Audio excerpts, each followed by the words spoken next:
Hello everyone, welcome to MS education TV. इस video में आपको क्लास 12th पॉलिटिकल साइंस का ऑफिशियल मॉडल पेपर देखने को मिलेगा विद आंसर। इस मॉडल पेपर से आपको ये आइडिया हो जाएगा किस टाइप के क्वेश्चन एग्जाम में पूछे जाएंगे और पेपर का पैटर्न क्या रहेगा। यदि आपको और भी सब्जेक्ट के मॉडल पेपर की वीडियो देखनी है तो मेरे यूट्यूब चैनल के ऊपर जाके देख सकते हैं। यदि आपको मॉडल पेपर की PDF डाउनलोड करनी है तो डायरेक्ट गूगल के ऊपर टाइप कर सकते हैं www.mseducationtv.com। वहाँ पे आपको इनकी PDF मिल जाएगी। सबसे पहले एग्जाम टाइम की बात करें तो 3 घंटे का आपका पेपर होगा। टोटल 80 नंबर का जो आपका पेपर कंडक्ट किया जाएगा। नीचे यहाँ पे देखिए पेपर से रिलेटेड जो है कुछ सामान्य निर्देश दिए गए हैं। इसमें पहला पॉइंट है, प्रश्न पत्र में 4 भाग जो है सम्मिलित हैं, क, ख, ग और घ। प्रश्न पत्र में 40 प्रश्न है, सभी प्रश्न अनिवार्य हैं। यानी कि इस पेपर में आपको टोटल जो है 4 सेक्शन देखने को मिलेंगे। टोटल 40 क्वेश्चन देखने को मिलेंगे और सभी जो क्वेश्चन है वो कंपलसरी यानी कि आपको करने जरूरी है। नेक्स्ट पॉइंट है, भाग क में प्रश्न संख्या 1 से लेकर 20 तक वस्तुनिष्ठ प्रश्न है। प्रत्येक प्रश्न 1 अंक का है। यानी कि जो सेक्शन आपका ए रहेगा उसमें 1 से लेकर 20 तक जो आपको वस्तुनिष्ठ यानी कि ऑब्जेक्टिव टाइप के क्वेश्चन देखने को मिलेंगे 1-1 नंबर के। नेक्स्ट पॉइंट, भाग ख में प्रश्न संख्या 21 से 28 तक अति लघु उत्तरात्मक प्रश्न आंतरिक विकल्प के साथ दिए गए हैं। प्रत्येक प्रश्न 2 अंक का है। यानी कि 21 से 28 तक जो क्वेश्चन है आपके लघु उत्तरात्मक प्रश्न है, अति लघु उत्तरात्मक, ये 2-2 नंबर के क्वेश्चन रहेंगे आपके। इसमें आपको इंटरनल चॉइस देखने को मिलेंगी, जैसे कि क्वेश्चन नंबर 21 है, इसमें एक क्वेश्चन दे दिया, इसी के और में एक क्वेश्चन और दे दिया, दोनों में से एक कीजिए। नेक्स्ट पॉइंट है, भाग ग में जो है प्रश्न संख्या 29 से लेकर 36 तक लघु उत्तरात्मक प्रश्न आंतरिक विकल्प के साथ दिए गए हैं। प्रत्येक प्रश्न 3 अंक का है। प्रत्येक प्रश्न का जो उत्तर है 70 शब्दों तक दीजिए, यानी कि 70 जो है वर्ड से ज़्यादा का नहीं होना चाहिए। तो इसमें यहाँ पे देखिए 29 से लेकर जो 36 तक क्वेश्चन ये आपके 3-3 नंबर के हैं। इनमें भी आपको इंटरनल चॉइस देखने को मिलेंगे, जैसे क्वेश्चन नंबर 29 है, उसमें एक क्वेश्चन दे दिया, उसी के और में एक क्वेश्चन और दे दिया, दोनों में से एक कीजिए। नेक्स्ट पॉइंट है, भाग ग में प्रश्न संख्या 37 से 40 तक निबंधात्मक प्रश्न है। सभी प्रश्न आंतरिक विकल्प के साथ दिए गए हैं। प्रत्येक प्रश्न 5 अंक का है। प्रत्येक प्रश्न का उत्तर 120 शब्दों तक दीजिए। यानी कि 37 से लेकर 40 तक क्वेश्चन है, 40 तक जो क्वेश्चन है ये आपके सभी 5-5 नंबर के और सभी क्वेश्चनों में आपको इंटरनल चॉइस देखने को मिलेगी और इनके जो आंसर आपको 120 शब्दों तक देने हैं। सबसे पहले देखिए यहाँ पे भाग क प्रश्न संख्या 1 से 20 तक वस्तुनिष्ठ प्रश्न है। प्रत्येक प्रश्न 1 अंक का है। फर्स्ट क्वेश्चन है, पृथ्वी पर्स की समाप्ति कब की गई? तो इसका राइट आंसर 1971 में, जो सी ऑप्शन है, ऑप्शन राइट हो जाएगा। नेक्स्ट क्वेश्चन है, भारत में CTBT पर हस्ताक्षर करने से इनकार कर दिया था क्योंकि यह विभेदकारी था। इसमें जो है ए ऑप्शन राइट होगा। क्वेश्चन नंबर 3, सोवियत संघ का विघटन कब हुआ? तो इसका राइट आंसर 1991 में, ख ऑप्शन इसमें राइट है। Question number 4, world trade centre पर हमले का क्या कारण था? तो इसका कारण था आतंकवाद। ठीक है, तो इसमें जो क ऑप्शन है क्या हो जाएगा अपना राइट। क्वेश्चन नंबर 5, भारत के वर्तमान प्रधानमंत्री कौन है? तो इसका राइट आंसर होगा नरेंद्र मोदी। इससे पहले जो प्रधानमंत्री थे उनका नाम आप मुझे कमेंट सेक्शन में बताएंगे। नॉर्मल सा क्वेश्चन है, यानी कि नरेंद्र मोदी जी से पहले जो प्रधानमंत्री थे उनका क्या नाम था, कमेंट सेक्शन में बताएं जरूर। क्वेश्चन नंबर 6, जम्मू और कश्मीर के किस अनुच्छेद को समाप्त किया गया? तो इसका राइट आंसर अनुच्छेद 370, ग ऑप्शन इसमें राइट है। नेक्स्ट है, नीति आयोग की नीति का आधार क्या है? तो इसका राइट आंसर है मेक इन इंडिया, क्या ऑप्शन इसमें राइट होगा। क्वेश्चन नंबर 8, संयुक्त राष्ट्र संघ के वर्तमान महासचिव कौन है? तो इसका राइट आंसर है एंटोनियो गुटेरेस, गया ऑप्शन इसमें राइट है। नेक्स्ट यहाँ पे उचित मिलान करना है। तो देखिए ये जो ऑप्शन आपको दिख रहे हैं ना, ये जो 1999, 2008, ये ऊपर नीचे आपको देखने को मिलेंगे। यानी कि यहाँ पे देखिए पहला क्वेश्चन इसमें जैसे ऊपर नीचे मिल गए, जैसे 2023 यहाँ पे बीच में मिल गया, 2008 को ऊपर दे दिया, 1999 को नीचे दे दिया। और क्वेश्चन मिलेगा भारत पाकिस्तान कारगिल युद्ध कब हुआ था? 1999, ऐसे मिलाना है।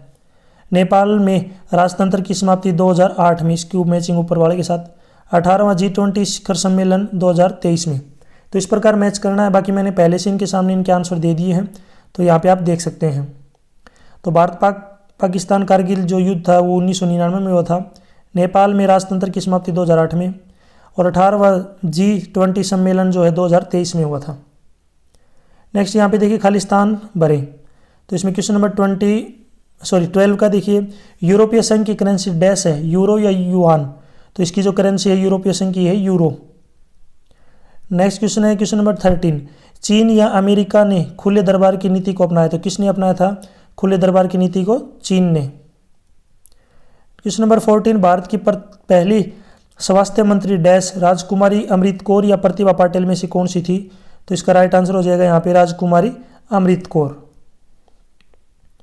क्वेश्चन नंबर 15, जर्मनी का एकीकरण कब हुआ? तो इसका राइट आंसर है 3 अक्टूबर 1990 को। क्वेश्चन नंबर 16, भारत में नए राज्यों का पुनर्गठन किस आधार पर किया जाता है? तो इसका राइट आंसर है भाषा के आधार पर। नेक्स्ट क्वेश्चन है, पहला लोकसभा आम चुनाव कब हुआ था? तो पहला जो लोकसभा आम चुनाव हुआ था ये हुआ था 1951 और 52, दोनों लिखने पड़ेंगे आपको।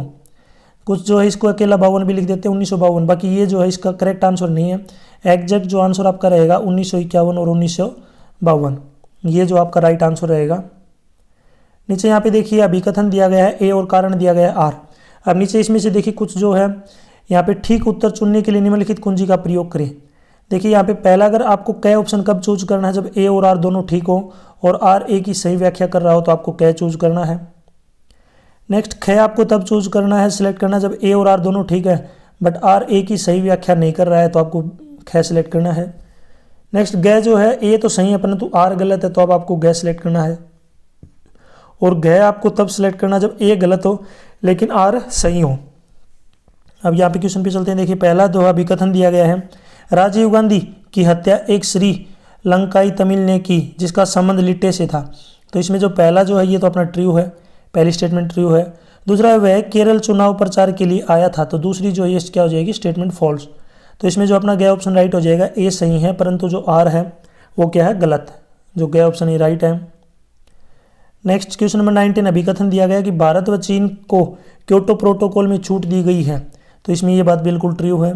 दूसरा है ग्रीन हाउस गैस उत्सर्जन में चीन व भारत का योगदान नामात्र है। तो दूसरी जो है यहाँ पे क्या हो जाएगा, ये क्या हो जाएगा, ये भी अपना ट्रू, यानी कि दोनों जो है यहाँ पे बिल्कुल क्या है राइट है। ठीक है, तो इसमें जो है यहाँ पे क्या ऑप्शन राइट हो जाएगा, यानी कि दोनों ए और आर दोनों ही क्या है सही है। नेक्स्ट क्वेश्चन पे चलते देखें 20, अभिकथन दिया गया है कि वैश्वीकरण एक बहुआयामी धारणा नहीं है। तो इसमें ये जो है बिल्कुल गलत है, फॉल्स है। दूसरा है तकनीकी विकास वैश्वीकरण को बढ़ावा देता है, तो ये बात बिल्कुल क्या है ट्रू है। तो इसमें राइट आंसर हो जाएगा घ, यानी कि ए तो गलत है लेकिन आर क्या है सही। नेक्स्ट यहाँ पे देखिए भाग ख, प्रश्न संख्या 21 से लेकर 28 तक अति लघु उत्तरात्मक प्रश्न आंतरिक विकल्प के साथ दिए गए हैं। प्रत्येक प्रश्न 2 अंक का है। तो इसमें देखिए क्वेश्चन नंबर 21, ये जो क्वेश्चन आपका 2 नंबर का रहेगा, एक ध्रुवीय व 2 ध्रुवीय विषव का क्या अर्थ है? तो इसका आंसर है एक ध्रुवीय विषव अर्थात विषव में एक ही महाशक्ति का वर्चस्व होना, उदाहरण के तौर पर वर्तमान समय में अमेरिका। नेक्स्ट है 2 ध्रुवीय विषव अर्थात संपूर्ण विषव में 2 शक्तिशाली विचारधाराओं का प्रभुत्व, उदाहरण के तौर पर सोवियत रूस के विघटन से पहले सोवियत रूस व अमेरिका। अब इसी की ओर में यहाँ पे एक क्वेश्चन और दिया गया, दोनों में से आप कौन सा भी कर सकते हैं। ये भी क्वेश्चन आपका 2 नंबर का है, बर्लिन की दीवार कब बनी और कब गिराई गई? तो इसका आंसर है बर्लिन की दीवार 13 अगस्त 1961 को बनाई गई थी और 9 नवंबर 1989 को गिराई गई, 1989 को। नेक्स्ट है क्वेश्चन नंबर 22 का, ये भी आपका 2 नंबर का है, भारत के गुट निरपेक्ष आंदोलन की 2 आलोचनाएं लिखिए। तो देखिए इसका आंसर है भारत के गुट निरपेक्ष आंदोलन की 2 आलोचनाएं। पहली है सुनिश्चित पक्ष लेने से बचाव और दूसरा है व्यवहार में स्थिरता का अभाव। इसी के ओर में एक क्वेश्चन और दिया गया, दोनों में से आप कौन सा भी कर सकते हैं। ये भी 2 नंबर का है, शीत युद्ध के दौरान पूंजीवादी गुट और साम्यवादी गुट ने कौन कौन सी संधियां की? तो इसमें देखिए जो पूंजीवादी गुट ने जो संधि की थी ये थी नाटो और सीटो, NATO NEACTO, और साम्यवादी गुट ने की थी जो है वार्सव पैक्ट, ठीक है, WARSAW पैक्ट। क्वेश्चन नंबर 23, ये भी आपका 2 नंबर का है, अमेरिका में वर्ल्ड ट्रेड सेंटर कहाँ स्थित है? इस पर आतंकवादी हमला कब हुआ? तो इसका आंसर है वर्ल्ड ट्रेड सेंटर न्यूयॉर्क में स्थित है। इस पर आतंकवादी हमला 11 सितंबर 2001 को हुआ। यह जो है 9/11 घटना के नाम से भी जाना जाता है, इसको 9/11 के नाम से भी जो जानते हैं। क्वेश्चन नंबर 24, यूरोपीय संघ की स्थापना कब हुई और इसे नोबेल शांति पुरस्कार कब मिला? तो इसका आंसर है यूरोपीय संघ की स्थापना 1 नवंबर 1993 को मास्ट्रिच्ट नीदरलैंड में हुई। यह युद्ध की त्रासदी झेलने वाला महाद्वीप के रूप में शांति प्रयास हेतु 2022 में इसे नोबेल शांति पुरस्कार भी दिया गया। क्वेश्चन नंबर 25, ये भी जो आपका 2 नंबर का है, सार्क का मुख्य उद्देश्य क्या है? तो इसका आंसर है सार्क का मुख्य उद्देश्य दक्षिण एशिया में रहने वाले लोगों के जीवन में गुणात्मक सुधार लाना व सामाजिक, आर्थिक, सांस्कृतिक, वैज्ञानिक क्षेत्रों के विकास में तेजी लाना। देखिए यहाँ पे विकास आएगा, ठीक है, गलती से आर आया हुआ है, कई बार मिसप्रिंट हो जाती है, तो विकास में तेजी लाना। क्वेश्चन नंबर 26, ये भी आपका 2 नंबर का है। आया राम गया राम पर टिप्पणी कीजिए। तो इसका आंसर है 1967 के हरियाणा की घटना से प्रचलित आया राम गया राम के नाम से प्रसिद्ध दल बदल की राजनीति से प्रेरित है। अनेक सरकारों के बनने व टूटने में इसका जो है अहम योगदान है। क्वेश्चन नंबर 27, ये भी जो क्वेश्चन आपका 2 नंबर का है।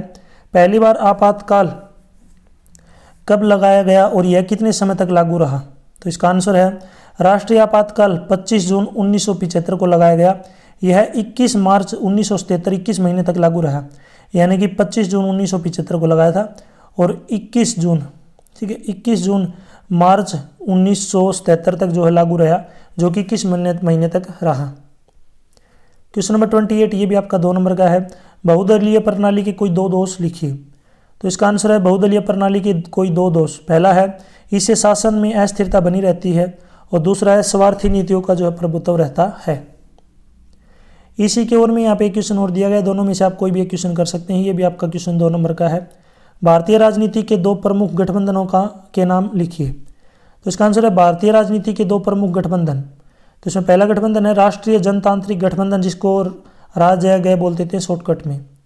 दूसरा है संयुक्त गतिशील गठबंधन, जिसको बोलते हैं सन प्र गय, यानी इनके जो पहले अल्फ़ाबेट है ना, इनको लिया गया है और इनसे जो है शॉर्टकट बनाई गई है। नेक्स्ट जो है यहाँ पे भाग गय में जो है 29 से लेकर 36 तक जो है लघु उत्तरात्मक जो है प्रश्न आंतरिक विकल्प के साथ दिए गए हैं।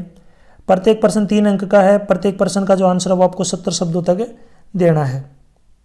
तो इसमें क्वेश्चन नंबर 29 का देखिए, जो क्वेश्चन आपका 3 नंबर का रहेगा। ये सारे जो क्वेश्चन आपके 3-3 नंबर के हैं।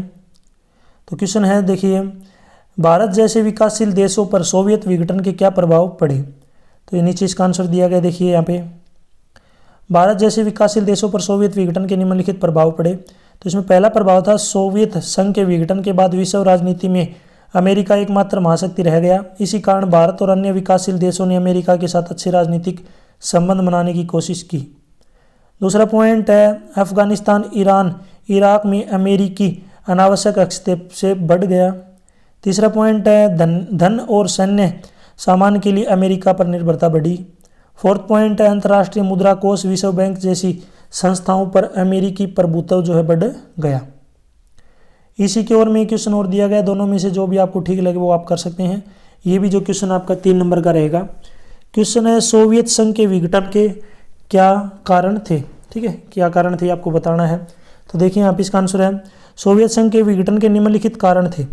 पहला कारण था सोवियत संघ का दोषपूर्ण अथवा कमजोर नेतृत्व। दूसरा था सोवियत गणराज्य की राष्ट्रीय आकांक्षाओं का उभरना। तीसरा पॉइंट था सोवियत संघ की कमजोर होती अर्थव्यवस्था। फोर्थ पॉइंट था मिखाइल गोर्बाचोव की नीतियाँ। और फिफ्थ पॉइंट था सशस्त्रीकरण। तो 3 नंबर का है, आप इनमें से कोई भी 3 पॉइंट आप लिख सकते हैं। क्वेश्चन नंबर 30, ये जो क्वेश्चन आपके 3 नंबर का है। आसियान विजन 2020 की मुख्य बातें क्या थी? तो इसका आंसर है आसियान विजन 2020 की मुख्य बातें निम्नलिखित थी। पहला देखिए इसमें अंतर्राष्ट्रीय राजनीति में महत्वपूर्ण भूमिका निभाना। दूसरा पॉइंट था आसियान सुरक्षा समुदाय, आसियान आर्थिक समुदाय, आसियान सामाजिक एवं सांस्कृतिक समुदाय को महत्व देना। और नेक्स्ट पॉइंट है ठहराव की अपेक्षा सहयोग की नीति अपनाना। क्वेश्चन नंबर 31, ये जो क्वेश्चन आपका 3 नंबर का है। शक्ति संतुलन क्या है? कोई देश इसे कैसे कायम रखता है? तो इसका आंसर है शक्ति संतुलन से अभिप्राय उस स्थिति से है जो समकालीन विश्व राजनीति में किसी देश को इतना शक्तिशाली न होने देना जो दूसरों के लिए खतरा उत्पन्न कर दे। विकसित देशों के समकक्ष सैन्य क्षमता बढ़ाकर विकासशील देश शक्ति संतुलन को कायम रखते हैं। नेक्स्ट है क्वेश्चन नंबर 32, ये जो क्वेश्चन आपका 3 नंबर का है। मूलवासी विश्व की साझी विरासत का क्या अर्थ है? इसका दोहन और प्रदूषण कैसे होता है? तो नीचे इसका आंसर है मूलवासी किसी देश के उन लोगों को कहा जाता है जो बहुत लंबे समय से वहां रहते आए हैं, जो अपनी भाषा, संस्कृति, बोली और परंपराओं को बनाए रखना चाहते हैं।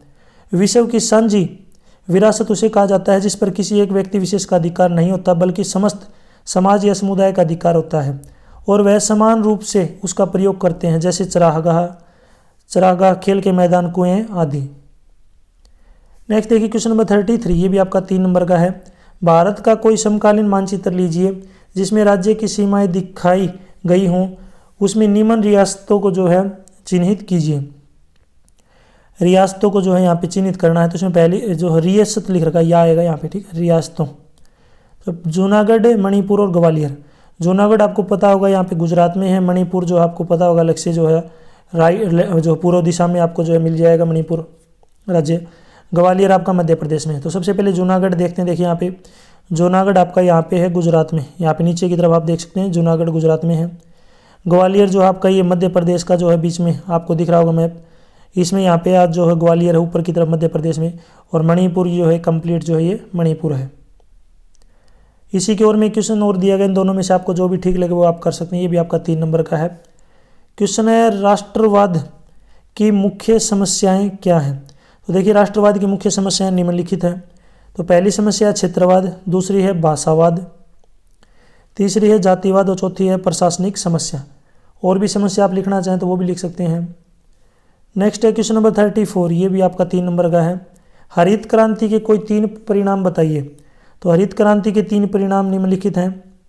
पहला है गेहूं और चावल के उत्पादन में वृद्धि, दूसरा है देश के सकल घरेलू उत्पाद में वृद्धि, तीसरा है औद्योगिक विकास को बढ़ावा, चौथा है रोजगार और ग्रामीण जीवन में गुणात्मक परिवर्तन, पांचवा है खाद्यान्न संकट का समाधान, छठा है निर्यात को बढ़ावा, और सातवां है नई तकनीक को अपनाना।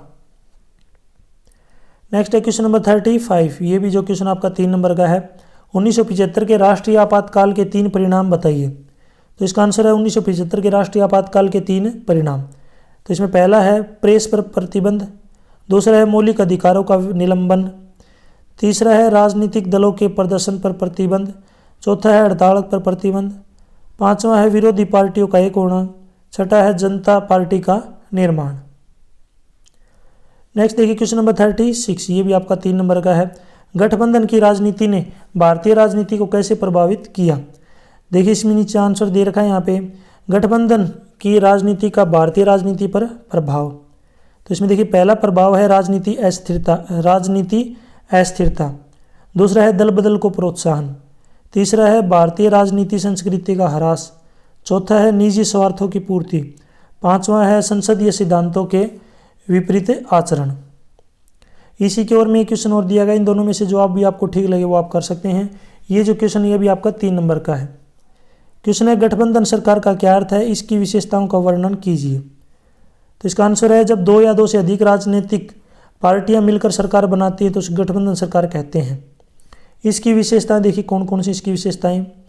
पहला है 2 या 2 से अधिक दलों का होना, दूसरा है नेतृत्व बड़े दल द्वारा होना, तीसरा है साझा कार्यक्रम होना, चौथा है बड़े मंत्रिमंडल का होना। ये सारे आपके 3-3 नंबर के क्वेश्चन थे।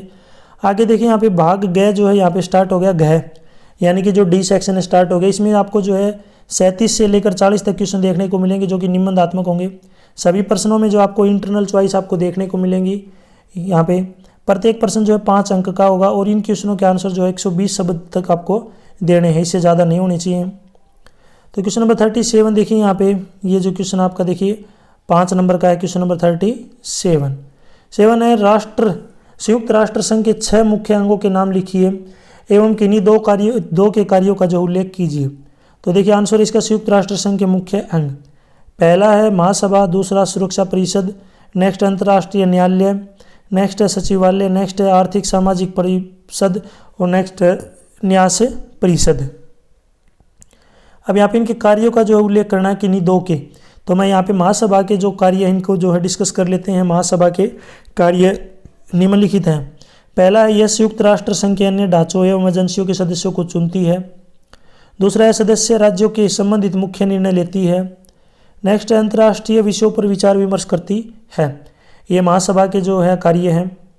नेक्स्ट है सुरक्षा परिषद के कार्य जो है निम्नलिखित हैं। पहला है संपूर्ण विश्व में सामाजिक व आर्थिक विकास को अवसर बढ़ाना। नेक्स्ट है अंतर्राष्ट्रीय संघर्षों को रोकना। नेक्स्ट है विभिन्न राज्यों में शत्रुता के विस्तार को रोकना व सहयोग को बढ़ावा देना। इसी की ओर में देखिए एक क्वेश्चन और दिया गया, इन दोनों में से अगर आप करना चाहें, जो भी करना चाहें वो आप कर सकते हैं। ये जो क्वेश्चन ये भी आपका 5 नंबर का है। नीचे दिए गए चिन्ह को देखें और निम्नलिखित प्रश्नों के उत्तर दीजिए।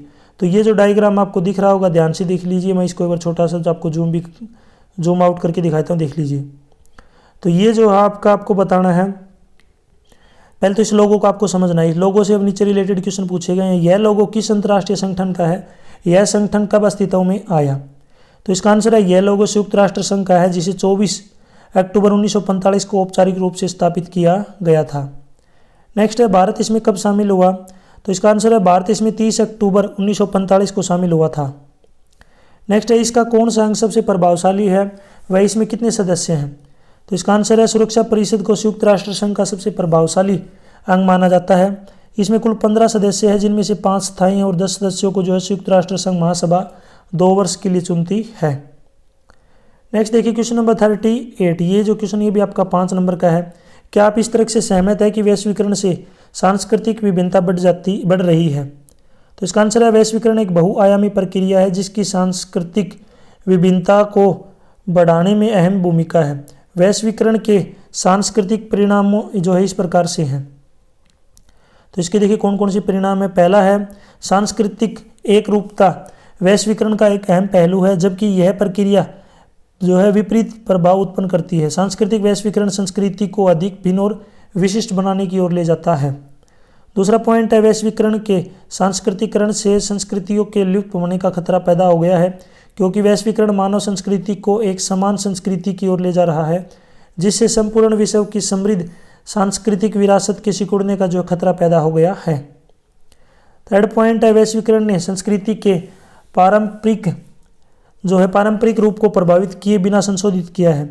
उदाहरण के तौर पर जिस नीली जींस को भारत में अधिकतम उपयोग वैश्वीकरण की देन है, वह भारतीय खादी कुर्ते के साथ अच्छी तरह चल सकती है। अतः सांस्कृतिक विभिन्नता वैश्वीकरण की देन कही जा सकती है। इसी के अथवा में देखिए यहाँ पे क्वेश्चन और दिया गया, इन दोनों में से जो भी आप करना चाहें वो आप कर सकते हैं। क्वेश्चन है वैश्वीकरण के प्रौद्योगिकी का क्या योगदान है? तो इसका योगदान बताना है।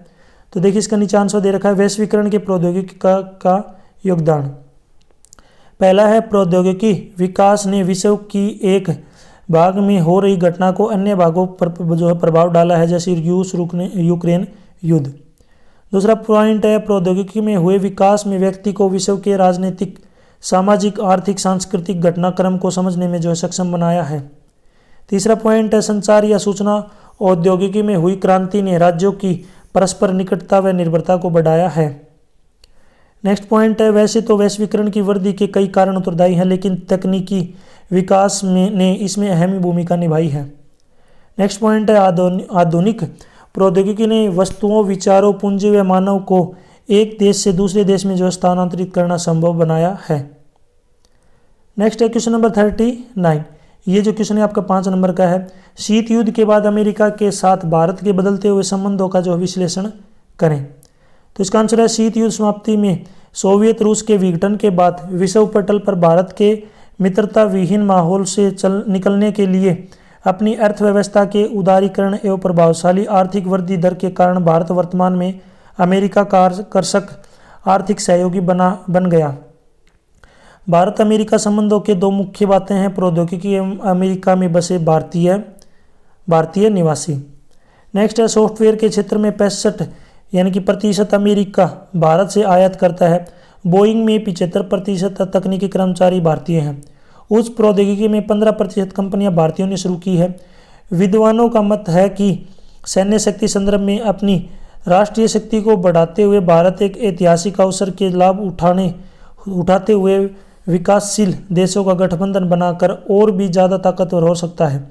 चूँकि अमेरिकी संबंध इतने जटिल हैं कि स्पष्टतः किसी एक रणनीति पर निर्भर न रहकर भारतीय विदेश नीति की कई रणनीतियों का जो है समुचित मेल तैयार करना होगा। इसी की ओर में एक क्वेश्चन और दिया गया है। ये भी जो क्वेश्चन आपका 5 नंबर का है, इन दोनों में से जो भी आप करना चाहें वो आप कर सकते हैं। तो देखिए इसके और वाला जो क्वेश्चन ये है, गुट निरपेक्षता की परिभाषा जो है गुट निरपेक्षता को परिभाषित करते हुए भारत की परमाणु नीति की जो है संक्षिप्त व्याख्या करें। तो ये क्वेश्चन आपका 5 नंबर का याद रखना। तो देखिए इसका आंसर है नियोजित विकास एवं शांतिपूर्ण विश्व में सपन को साकार करने हेतु स्वतंत्र भारत में शीत युद्ध की अग्नि से स्वयं एवं अन्य विकासशील देशों की रक्षा करने के लिए गुट निरपेक्षता की नीति को महत्व दिया, अर्थात भारत ने किसी भी गुट में शामिल होने से इनकार किया। पंचशील के सिद्धांतों को अपनी विदेश नीति का आधार बनाया, जिसमें क्षेत्रीय संप्रभुता एवं अखंडता के सम्मान पर विशेष जोर दिया गया, परंतु नीति के विकास को बढ़ावा देने वाले प्राथमिक देश चीन ने जब भारत पर आक्रमण किया और पाकिस्तान द्वारा किए गए आक्रमणों में अमेरिका चीन ने प्रत्यक्ष व अप्रत्यक्ष रूप से समर्थन किया, तो सैन्य स्थिति को मजबूत करने के लिए भारत को अपनी विदेश नीति में यहाँ पे देखिए भारत आएगा, भारत को अपनी विदेश नीति में कुछ ठोस बदलाव करते हुए CTPT पर हस्ताक्षर करने से इनकार किया। वह 1998 में परमाणु परीक्षण कर अणु क्षमता वाले देशों में स्वयं को शामिल किया, जिसे अंतर्राष्ट्रीय स्तर पर निंदनीय कहा गया। भारत ने अपना पक्ष रखते हुए कहा कि भारत परमाणु हथियारों का पहले प्रयोग नहीं करेगा, वह परमाणु निशस्त्रीकरण के प्रति जो वचनबद्ध है। नेक्स्ट है क्वेश्चन नंबर 40। ये जो क्वेश्चन है ये भी आपका जो है 5 नंबर का रहेगा क्वेश्चन क्या है, 7 दशकों बाद भी भारतीय एकता का मुद्दा अभी हल नहीं हुआ है, इन मुद्दों को हल करने के सुझाव दें। तो नीचे इसका आंसर है अलगाववाद के उभरते स्तर पर 1980 के बाद के तनाव भरे राजनीतिक दौर में भारतीय लोकतांत्रिक राजनीति की क्षमता की परीक्षा हुई, जिसके मद्देनजर कुछ उपाय सुझाए गए जो निम्न प्रकार से हैं। तो देखिए कौन कौन से उपाय हैं। पहला है क्षेत्रीय आकांक्षाओं के प्रति जवाब देने में से बढ़िया है व्यवहारिक ढंग से समस्याओं पर विचार विमर्श किया जाए, न कि उन्हें दबाया जाए।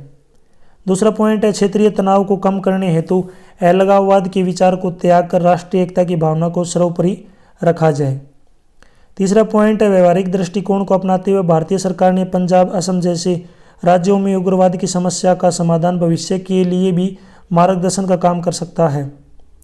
नेक्स्ट पॉइंट है भारत विविधता के मूल मंत्र से पूर्णतः सहमत है, अतः क्षेत्रीय आकांक्षाओं की अभिव्यक्ति की अनुमति देना है, उन्हें राष्ट्र विरोधी नहीं मानता बल्कि समझने का जो प्रयास करता है। नेक्स्ट पॉइंट है भारतीय संविधान निर्माताओं की दूरदर्शिता है जो विविधताओं के प्रति सजग थे, इसलिए संघीय प्रणाली को अपनाया। 6 पॉइंट है आर्थिक विकास क्षेत्रीय संतुलन को बढ़ावा न देकर पिछड़े राज्यों का विकास प्राथमिकता के आधार पर करके सबको विकास की मुख्य धारा से जोड़कर इस समस्या से निजात पाई जा सकती है। इसी के अथवा में देखिए क्वेश्चन और दिया गया, इन दोनों में से जो भी आपको ठीक लगे वो आप कर सकते हैं। नीचे लिखे अवतरण को पढ़ें और इसके आधार पर जो है पूछे गए प्रश्नों के उत्तर दीजिए। ये जो पैसेज आपको दिया गया है इसको आपको जो है गद्यांश को आराम से आप पढ़ना है, यानी कि आप इसको पैसेज कह सकते हैं, ठीक है। ये जो है इसको पढ़ना है, इससे रिलेटेड जो नीचे क्वेश्चन पूछे गए उनके आंसर आपको देने हैं। तो ये अब की बार जो है नए क्वेश्चन जो है इस टाइप से जो है पैटर्न आपके सिलेबस में जोड़ा गया है, ये आपको पहली बार जो है पैटर्न देखने को मिल रहा है। CBSE बोर्ड में इस टाइप के जो क्वेश्चन पहले से ही आते थे, अब की बार जो अपने बोर्ड में भी ये क्वेश्चन आने लगे। तो देखिए क्या है, हजारिका का एक गीत डैश डैश एकता की विजय पर है। पूर्वोत्तर के 7 राज्यों में एक गीत में एक ही माँ की 7 बेटियां कहा गया है डैश डैश डैश। मेघालय अपने रास्ते पर आगे लाइनें दी गई हैं। अरुणाचल प्रदेश भी अलग हुए और मिजोरम असम के द्वार पर दूल्हे की तरह दूसरी बेटी के ब्याह रचने को खड़ा है डैश। इस गीत का अंत असमी लोगों की एकता को बनाए रखने के संकल्प के साथ होता है। इसमें समकालीन असम में मौजूद छोटी छोटी कौमों, ये गलती से इंग्लिश में लिख रखा है, कौमों को भी अपने साथ एकजुट रखने की जो बात की गई है। तो अब इससे रिलेटेड जो नीचे क्वेश्चन पूछे गए उनके आंसर हम देख लेते हैं। क्वेश्चन है लेखक यहाँ किस एकता की बात कर रहा है। तो इसका आंसर है लेखक क्षेत्रीय एवं राष्ट्रीय एकता की बात कर रहा है। ये जो क्वेश्चन आपका 5 नंबर का टोटल याद रखना। नेक्स्ट क्वेश्चन है ख का पुराने राज्य असम से अलग करके पूर्वोत्तर के कुछ राज्य क्यों बनाए गए हैं। तो इसका आंसर रहता है कि सभी राज्य शांतिपूर्ण तरीके से विकास की ओर अग्रसर हो सके। नेक्स्ट है क्या आपको लगता है कि भारत के सभी क्षेत्रों के ऊपर एकता की यही बात लागू हो सकती है, क्यों। तो इसका आंसर है भारत में आई क्षेत्रीय चुनौतियों के आधार पर हम कह सकते हैं कि भारत के संवैधानिक ढांचा व्यवहारिक रूप से अलगाववाद की राह पर जाने से रोका जा सकता है। भारतीय राजनीति में यह स्वीकार किया जाता है कि क्षेत्रीयता लोकतांत्रिक राजनीति का जो है अभिन्न अंग है। यहाँ तक जो वीडियो अपनी कंप्लीट हो चुकी है, वीडियो अच्छी लगी तो उसको लाइक करें, अपने दोस्तों के साथ जरूर शेयर करें। यदि आपको और भी सब्जेक्ट की जो है वीडियो देखनी है तो आप मेरे यूट्यूब चैनल के ऊपर जाके देख सकते हैं। आपको बताना है क्षेत्रफल की दृष्टि से जो है इंडिया का कौन सा स्थान है वर्ल्ड में। वर्ल्ड में आपको बताना है जो क्षेत्रफल है एरिया के जो अकॉर्डिंग है भारत का जो स्थान है वर्ल्ड में यानी कि दुनिया में कौन सा है, जरूर कमेंट सेक्शन में बताएं। एक नॉर्मल सा क्वेश्चन आप सभी को आता होगा। यदि आपको PDF डाउनलोड करनी है तो डायरेक्ट गूगल के ऊपर टाइप कर सकते हैं www.mseducationtv.com। यदि आप मुझे फेसबुक, इंस्टाग्राम और टेलीग्राम पे फॉलो करना चाहते हैं तो उसका लिंक आपको इसी वीडियो के डिस्क्रिप्शन में मिल जाएगा, वहाँ से आप मुझे डायरेक्ट फॉलो कर सकते हैं। Thanks for watching.